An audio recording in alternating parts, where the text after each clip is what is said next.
Radio Congo Live en Chicago, la radio de la communauté. Nous recevons une fois de plus à ce micro M. Flavier Serge Moussaoui, qui est un observateur averti, pour ainsi dire, de la politique africaine. Et nous parlons aujourd'hui de l'élection présidentielle au Gabon. Alors, bonsoir, M. Serge Moussaoui. Oui, bonsoir, M. Gilles Lewis, et merci beaucoup de nous avoir invités pour partager avec vous ce petit moment d'analyse et de réflexion autour du sujet que vous avez bien mis sur la table, à savoir les élections présidentielles en République gabonaise. Et oui, monsieur Flavier Serge Moussaoui, Libreville, c'est le calme total, donc avec toutes les agglomérations qui notamment vivent au rythme habituel, apparemment, c'est-à-dire que l'opposition semble accepter la main tendue, donc l'appel au dialogue lancé par le président Ali Bongo. Vous me posez là une question qui est assez difficile à répondre parce qu'il s'agit de suppiter sur les attitudes de personnes qui ne sont pas ici, qui sont du côté du Gabon. Certes, depuis ici, nous faisons un petit travail d'observation. Nous observons la chose politique telle qu'elle se déroule en Afrique, dans nos pays. On est au départ d'abord citoyens africains, bien que nous vivons aujourd'hui aux États-Unis. Le calme qui règne au Gabon, est-ce que c'est la conclusion que l'opposition a accepté de saisir la main tendue par M. Ali Bongo Ondimba? Je ne pense pas, parce que lorsque j'ai suivi le principal candidat de l'opposition qui a challengé M. Ali Bongo, à savoir le candidat Jean Ping, qui est donné vainqueur selon ceux qui soutiennent les voix de l'opposition, je ne l'ai pas entendu accepter l'idée du dialogue lancé par M. Ali Bongo Ondimba le soir même de sa proclamation par la Cour constitutionnelle. Donc, à partir de là, on ne peut pas conclure que l'opposition a accepté l'offre de dialogue proposée par M. Ali Bongo Ondimba. Je vois plutôt le problème sous un autre angle. Il me semble que l'opposition, à mon avis, semble accuser le coup après la vague de répression qui a suivi la première proclamation des résultats du scrutin présidentiel par le ministre de l'Intérieur. Nous avons tous suivi qu'il y a eu une vague de répression atroce, vraiment impitoyable contre le peuple gabonais qui a voulu manifester pour protester contre cette proclamation qu'ils avaient jugée illégitime, illégale et contraire, sinon, aux résultats sortis des urnes. Donc, je pense que, d'une part, l'opposition a certainement accusé le coup, et d'autre part, l'opposition est certainement rentrée dans une stratégie d'endormissement de l'adversaire, parce qu'ils ont fait des manifestations, il y a eu de la répression, les gens sont morts, d'autres sont blessés. Le QG de l'opposition, du côté de M. Jean Ping, a été saccagé, a été détruit, bombardé. Donc, dans un tel environnement, l'opposition a certainement opté pour la stratégie du silence, du calme, comme on dit, faire le mort pour voir comment va se comporter le bourreau et peut-être réfléchir pour trouver des nouvelles stratégies afin de rebondir. Je ne pense pas que Jean Ping et ses amis de l'opposition soient silencieux pour ne rien mijoter, pour ne rien dire. Alors, monsieur Flavier Serge Moussaoui, je sais que vous avez vécu au Gabon. Est-ce que on peut revenir un peu sur cet arrêt qui a été rendu par la Cour constitutionnelle du Gabon? Vous connaissez les hommes, vous connaissez le système. C'est une dame qui est depuis plusieurs années. Est-ce que vous trouvez cet arrêt crédible et dans quelle mesure peut-on dire que cette victoire finalement de M. Ali Bongo est méritée? Moi, je dois vous donner un point de vue de quelqu'un qui connaît le Gabon, pour y avoir vécu pendant un bon bout de temps. Pendant mon séjour au Gabon, j'ai eu l'occasion d'observer la politique gabonaise. Je connais presque tous ces acteurs que vous avez vus en première ligne pendant cette élection présidentielle, notamment Ali Bongo Ondimba lui-même, qui est président sortant, qui est resté aux affaires avec son père, le président Omar Bongo Ondimba, pendant des décennies. Donc, quand les gens parlent de la jeunesse d'Ali Bongo Ondimba, peut-être qu'ils font allusion à son âge ou je ne sais à quoi, mais politiquement parlant, s'il faut parler de l'âge politique d'un acteur, Ali Bongo n'est pas un jeune politiquement parlant. Oui, parce qu'il aurait été ministre plusieurs fois. Il est de la même classe que les Jean Ping, que les Job Dibou et autres, parce qu'il est resté au gouvernement avec le président Bongo pendant plusieurs décennies. Il est entré au gouvernement très jeune et il n'a plus jamais quitté le gouvernement jusqu'en 2009 quand il a fait son ascension au trône présidentiel. Donc, du côté de la Cour constitutionnelle également, les acteurs sont pratiquement les mêmes. Madame Bouranto est en place, nommée par feu le président Omar Bongo Ondimba. Ça fait aujourd'hui plus de 2 décennies que cette dame préside la Cour constitutionnelle. Elle a toujours été au centre des controverses dans les situations des élections présidentielles au Gabon depuis Bongo Père. Et Bongo Père a remporté d'affilée au moins 4 scrutins sur base, je veux dire, de contentieux électoraux avec ses adversaires. Et très souvent, c'est toujours Mme Bouranto qui a le dernier mot et qui proclame celui qui est au palais présidentiel élu. Elle l'a fait avec le président Omar Bongo, à son âme, et elle le fait encore aujourd'hui avec Ali Bongo. De mon point de vue, l'élection à laquelle nous avons observé, telle qu'elle s'est déroulée, et connaissant comment les choses se passent au Gabon, je reste convaincu que l'élection de Ali Bongo Ondimba n'est pas régulière, que sa victoire proclamée par la Cour constitutionnelle n'est pas du tout légitime et méritée, et j'ai des arguments pour le prouver. Alors, est-ce que vous pouvez, si c'est possible, nous expliquer le processus puisque la Cour n'aura statué que sur les procès-verbaux qui lui sont venus des bureaux de vote, je crois. Alors, ces procès-verbaux sur lesquels la Cour a statué sont-ils des procès-verbaux authentiques ou déjà falsifiés à l'origine? Effectivement, tout le problème, tout le débat de l'élection présidentielle du Gabon réside au niveau des procès-verbaux. Et je suis surpris personnellement que les cadres de l'opposition gabonaise n'aient pas été capables de parer à cette situation, parce que tout à l'heure, je vais vous démontrer comment, en fait, ce qui fonde ma surprise et ma déception aussi. Bouranto et son équipe n'inventent pas la documentation. Lorsqu'il y a contentieux électoral au Gabon, ce que la Cour constitutionnelle fait, c'est recevoir ou alors demander à la Sénat de lui transmettre le procès-verbaux. Et c'est sur la base de ces procès-verbaux transmis à la Cour par la Sénat que l'équipe de Mme Bouranto travaille et statue pour solder le contentieux électoral. Or, il se passe un problème au Gabon depuis plus d'une décennie. J'ai vécu au Gabon pendant 7 ans. J'ai assisté au moins à, je vais dire de façon directe, j'ai assisté à une élection présidentielle, celle qui a eu lieu en 2005. J'ai suivi l'élection de 2009, mais avant d'aller vivre au Gabon, j'avais suivi l'élection qui avait précédé celle de 2005. Alors, qu'est-ce qui se passait avant les années 2000?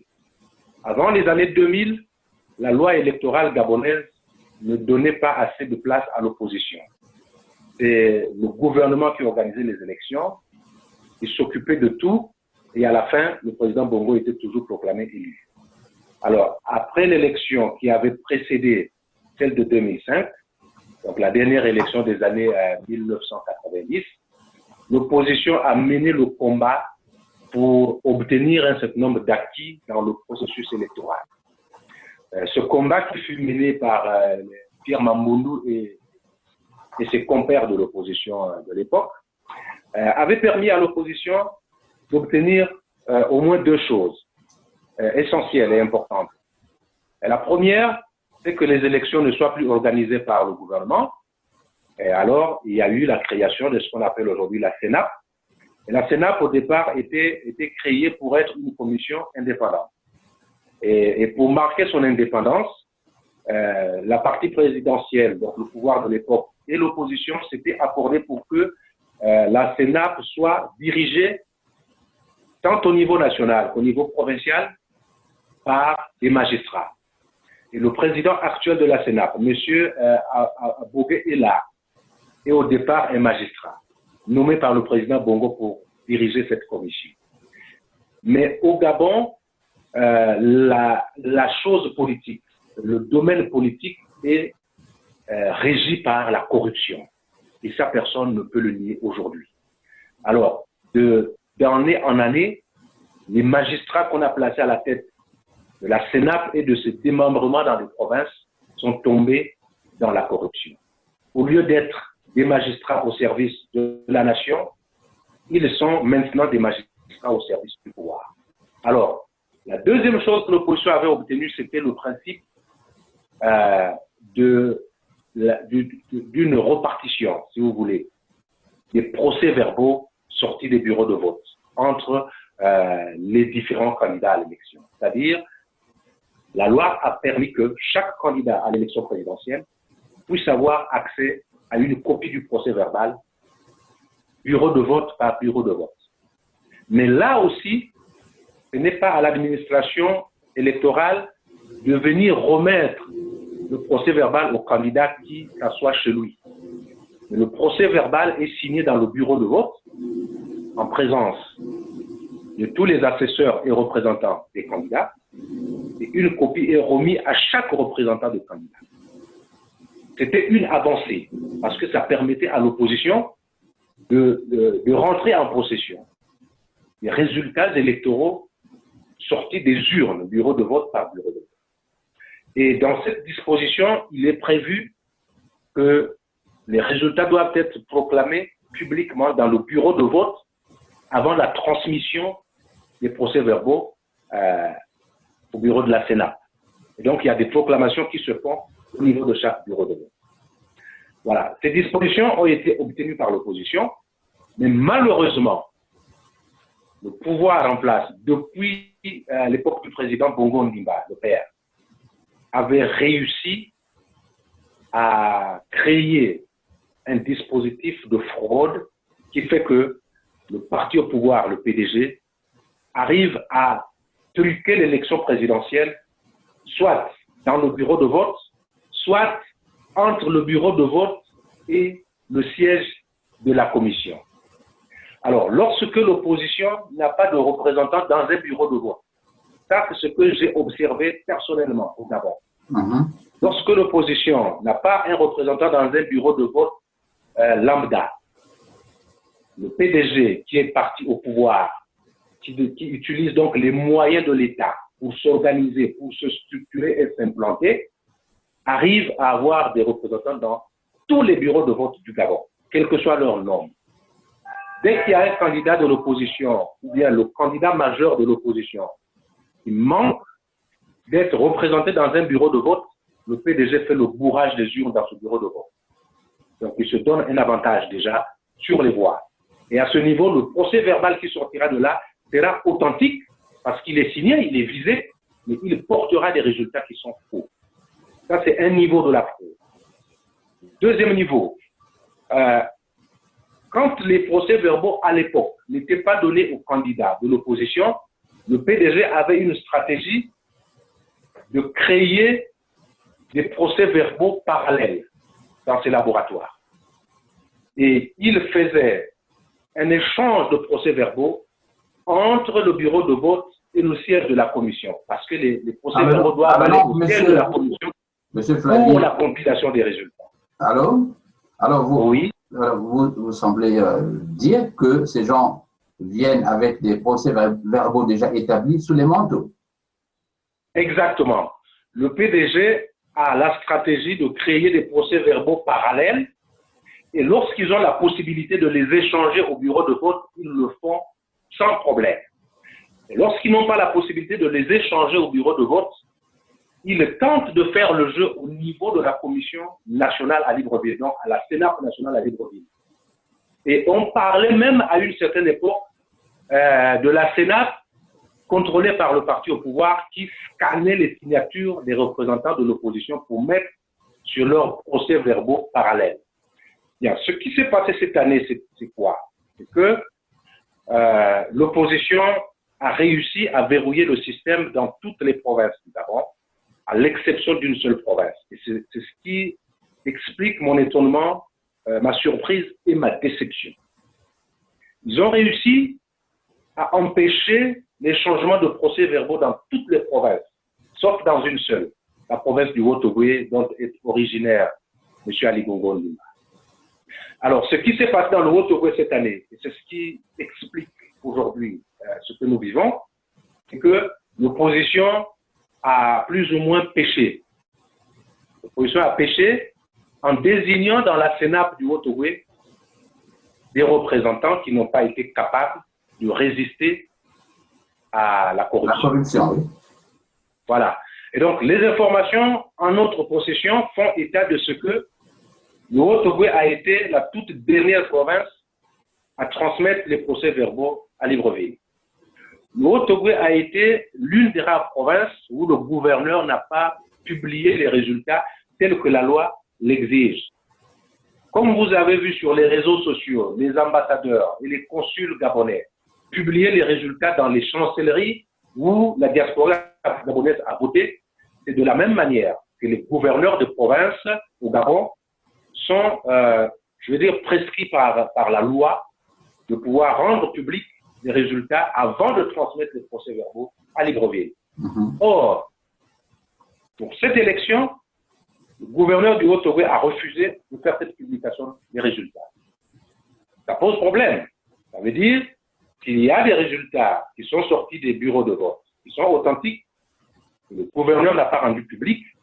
Il y a des résultats qu'on a vu apparaître à Libreville, à la Sénat. Entre ces deux résultats, lequel est vrai, lequel est faux? Moi, j'ai suivi des témoignages de quelques représentants de l'opposition dans le Haut-Ogooué. Notamment ceux qui ont reconnu avoir plus de l'argent quelque part. Voilà, qui ont expliqué comment le scénario s'est passé. Mais c'est un scénario qui était prévisible, que moi, personnellement, j'avais plus ou moins vu venir, parce que ça se fait à chaque élection. Et à l'élection présente, la différence était que le poids lourd de l'opposition n'est pas en réalité quelqu'un de l'opposition authentique ou originel, s'il faut le dire. C'est un transfuge du parti au pouvoir qui s'est retrouvé à l'opposition et qui a même présenté sa candidature en tant qu'indépendant. Parce que quand M. Ping arrive à l'élection présidentielle, il n'a pas de parti politique. Il n'y a pas de parti. Il y a aussi les autres comme Miboto, je crois, c'est un homme. Justement, il n'a fait que cristalliser les autres forces de l'opposition, au départ bien organisées, autour de sa personne, pour faire une unanimité sur un candidat que cette grande plateforme de l'opposition a décidé de soutenir pour une fois.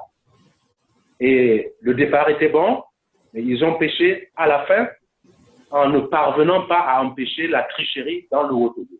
La tricherie dans le Haut-Ogooué ne s'est pas passée dans le bureau de vote. La tricherie s'est passée au niveau des procès-verbaux. Le PDG est arrivé dans le Haut-Ogooué à regarder les résultats et à regarder les résultats des autres provinces. Ils ont vu qu'Ali Bongo était en train de faire des élections et ils ont utilisé l'arme fatale dans la politique gabonaise, c'est l'argent, la corruption. Qu'est-ce qu'ils ont fait? Ils ont corrompu les membres de l'opposition qui siégeaient au bureau provincial de la Sénat. C'est le bureau provincial de la Sénat qui reçoit tous les procès-verbaux du bureau de vote, qui centralise et compile les résultats pour établir le rapport de la province qui monte au niveau de Libreville. Ils ont donc eu la possibilité, les membres du PDG dans le Haut-Ogooué, de changer les résultats sur les procès-verbaux. Et comme les procès-verbaux doivent être authentiques, et l'authentification passe par la signature des représentants de tous les candidats, eh bien, ils ont acheté la signature des représentants de l'opposition. c'est là où l'opposition a péché. Je me suis toujours posé la question de savoir pourquoi dans le Haut-Ogooué, un poids lourd comme Zakari Miboto n'est pas parti superviser l'élection pour le compte de l'opposition, ou sa fille Chantal Miboto. On a envoyé des jeunes gens, membres du parti de M. Miboto, mais qui malheureusement n'ont pas pesé devant la machine de corruption du PDG. Ils ont témoigné sur vidéo eux-mêmes quand le feu a commencé à brûler le pays. Ils ont reconnu que l'un des leurs, le chef de leur délégation au niveau de la Sénat de la province, est allé prendre de l'argent auprès des cadres du PDG pour venir distribuer aux membres de son équipe afin qu'ils acceptent de signer les procès-verbaux qui leur étaient présentés, sans même les lire de bout en bout pour se rendre compte si ces procès-verbaux comportaient des résultats authentiques ou alors ils comportaient des résultats falsifiés. Il s'avère que les procès-verbaux du Haut-Ogooué qu'ils ont signés moyennant une somme, certains parlent de 50 millions de francs CFA qui se sont distribués, eh bien, ces procès-verbaux ont comporté des chiffres qui sont gonflés pour faire basculer la balance en faveur de M. Ali Bongo Ondimba. Et voilà comment est-ce que Ali Bongo s'est retrouvé en tête de l'élection surclassant M. Ping qui, dans toutes les autres provinces, était pratiquement devant M. Ali Bongo Ondimba. Alors donc, M. Flavier, vous voulez insinuer ici que cette, entre guillemets, déconfiture de l'opposition gabonaise est en partie liée à cette erreur stratégique. Mais il y a aussi le fait que, cette multiplicité de candidats, justement, donc l'émiettement de cette base d'opposition a fait que Bongo s'est retrouvé dans une bonne position, non? Logiquement, je vais d'abord dire que je ne suis en train de faire aucune insinuation. Je suis en train de décrire une situation que moi j'ai observée et que je connais parce que j'ai vécu dans le pays. J'ai vu comment les élections se passent. C'est la même stratégie que le PDG utilise élection après élection. D'où ma déception de voir l'opposition être incapable de contrer le PDG dans le Haut-Ogooué. Donc, de mon point de vue, sur la base de ce que nous avons observé, l'opposition a péché à la dernière minute sur le plan de sa stratégie. Ça, c'est de 1. De 2, la multiplicité des candidats n'a pas beaucoup pesé sur cette élection parce que, en dehors de Ali Bongo Ondimba et de Jean Ping, tous les autres candidats, je dirais que c'était des gazelles. Des gazelles qui ne pouvaient pas peser devant ces deux éléphants de la politique gabonaise. Regardez les résultats. Si on s'en tient aux résultats de la Sénat, Ali Bongo s'en est sorti avec, je crois, un peu plus de 48% et Jean Ping avec environ 47%. Vous voyez que la différence est partagée entre le reste des autres candidats. Personne parmi les autres candidats n'a franchi le cap de 1%. Ça veut dire que leur présence dans la course n'a pas du tout favorisé ni l'un ni l'autre. On s'est retrouvé dans une élection qui s'est jouée entre deux hommes, Ali Bongo et Jean Ping. De ce point de vue, il n'y a pas à mettre l'échec de l'opposition sur le dos de la multiplicité des candidatures. D'autre part, il faut reconnaître que la politique africaine a une maladie, notamment en ce qui concerne l'opposition. Il y a toujours dans les oppositions africaines cette incapacité de bien s'organiser et de bien préparer une élection avant sa tenue. Les opposants africains donnent l'impression des gens qui rêvent pendant 5 ou 7 ans. Si le mandat est de 5 ans, ils vont rêver pendant 4 ans pour venir se réveiller à la 5e année. Et quand ils veulent se préparer pendant 1 an, alors que le parti au pouvoir s'est préparé pendant 5 ans, eh bien, la différence, elle est vite faite. Comment pouvez-vous comprendre que dans un pays comme le Gabon, où les gens ont suffisamment de moyens, où l'opposition est composée aujourd'hui, depuis le départ de Pierre Mamoudou, l'opposition est aujourd'hui composée pour l'essentiel des cadres qui ont servi avec le président Bongo Ondimba, qui ont des moyens. Vous avez là-bas un ancien vice-président qu'on appelle Diop Divung Dinding. Tout Gabonais sait que ce monsieur a des moyens. Vous avez Ginzuba Ndama, qui est resté président de l'Assemblée jusqu'à une date très récente. Vous avez Casimiro Yemba, ancien Premier ministre, plusieurs fois ministre.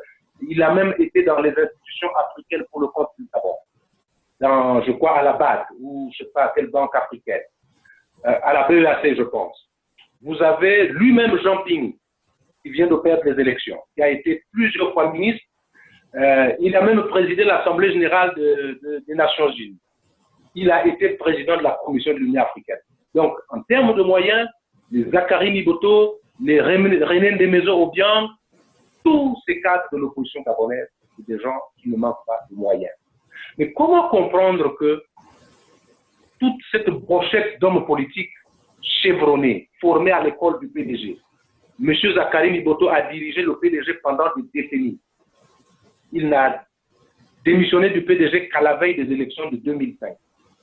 Donc, il est parmi ceux qui ont créé le système qui faisait gagner M. Bongo Ondimba le père, et qui aujourd'hui est repris par Ali Bongo, le fils de Bongo Ondimba. Donc, vous ne pouvez pas comprendre que les grands politiciens de cette carrure ne se préoccupent pas de bien organiser leur parti politique bien avant l'élection présidentielle, ne se préoccupent pas de faire une implantation nationale de leur parti, et ils vont attendre la veille des élections pour commencer à se préparer et à se déployer sur le terrain. Ce que je vous dis est confirmé par les chiffres qui sortent dans les médias. L'opposition vous dit ils ont décerné la victoire de Jean Ping sur la base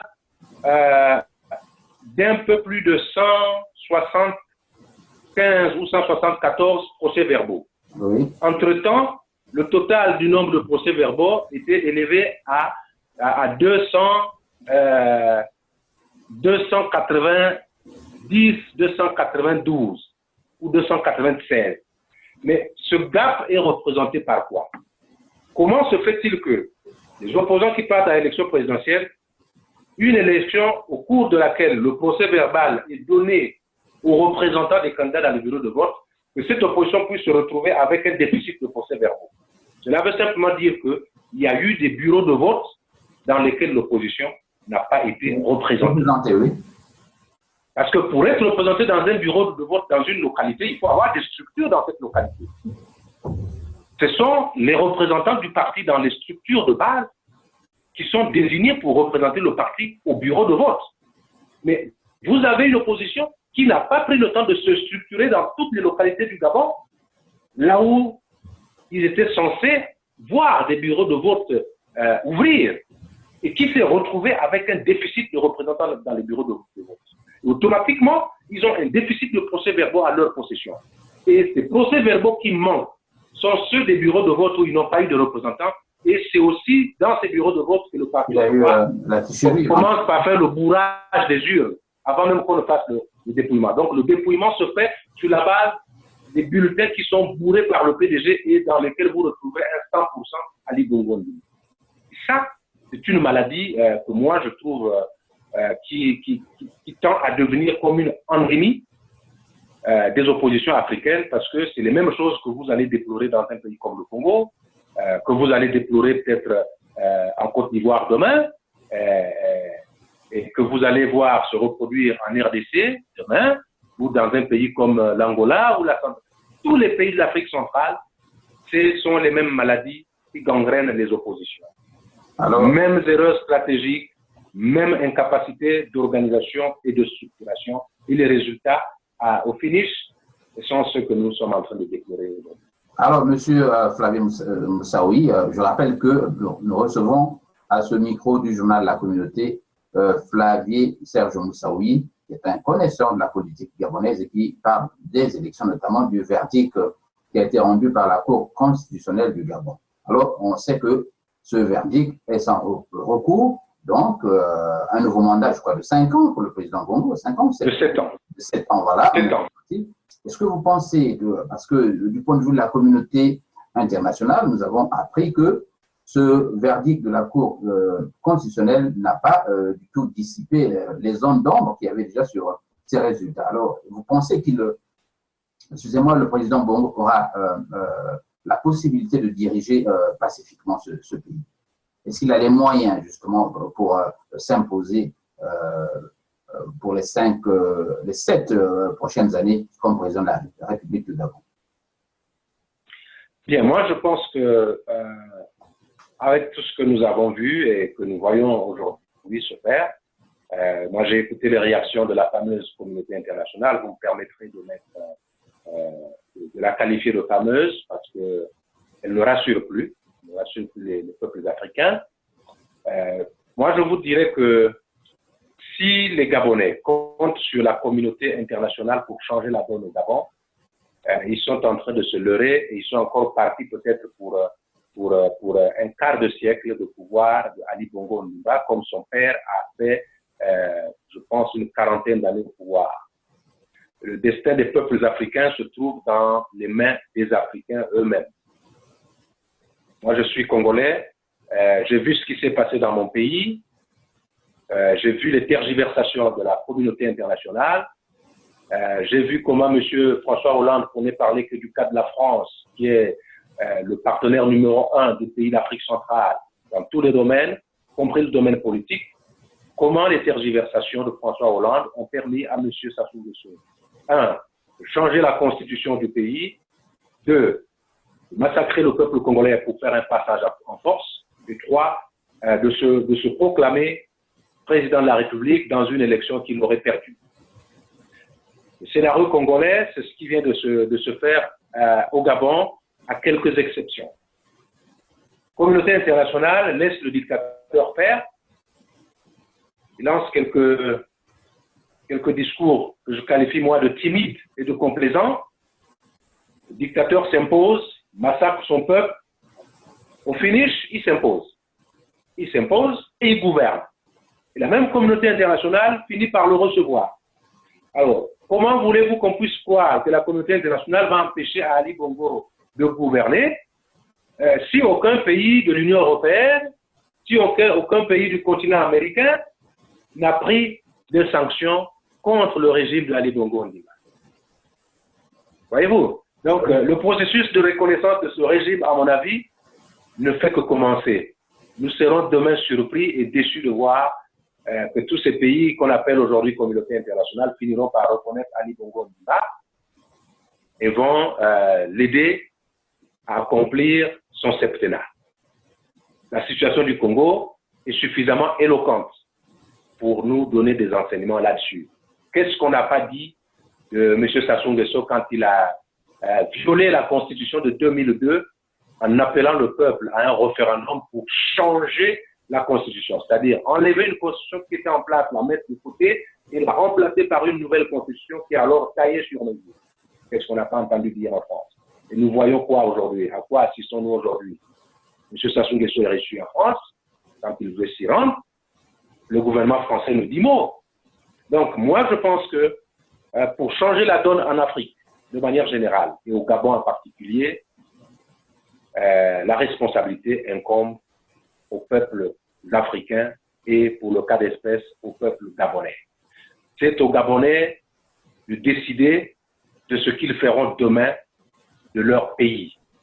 Vont-ils laisser Ali Bongo gouverner pendant 7 ans pour attendre la prochaine élection dans 7 ans, qu'il va certainement tricher une fois de plus, ou alors vont-ils rendre le pays ingouvernable pour pousser Ali Bongo à aller vers l'opposition dans une position de faiblesse et négocier dans une situation où il sera obligé de faire des concessions. Voilà la grande question que le peuple gabonais et son opposition doivent se poser aujourd'hui. Le dialogue auquel Ali Bongo appelle les opposants est un dialogue sans lendemain, à mon avis. Si l'opposition commet l'erreur d'accepter ce dialogue dans les conditions actuelles, elle partira pour simplement faire ce que moi j'appellerais une reddition politique. Le terme est militaire, mais dans le cas d'espèce, Jean Ping n'a pas accepté de reconnaître la victoire d'Ali Bongo. Jean Ping a promis de continuer à se battre pour que le vote du peuple ne soit pas volé. C'est à lui de s'organiser avec l'opposition pour démontrer à M. Ali Bongo Ondimba qu'il n'a pas gagné les élections, que l'opposition ne reconnaît pas sa victoire, le peuple gabonais le conteste, créer les conditions d'une situation politique qui rende la gouvernabilité du pays difficile, il n'y a que ça qui amènerait Ali Bongo Ondimba à la table de négociation avec son opposition, mais alors dans une position où il serait obligé de faire des concessions majeures. Donc voilà ce que moi je pense sur cette question. Voilà, c'était donc le mot de la fin de M.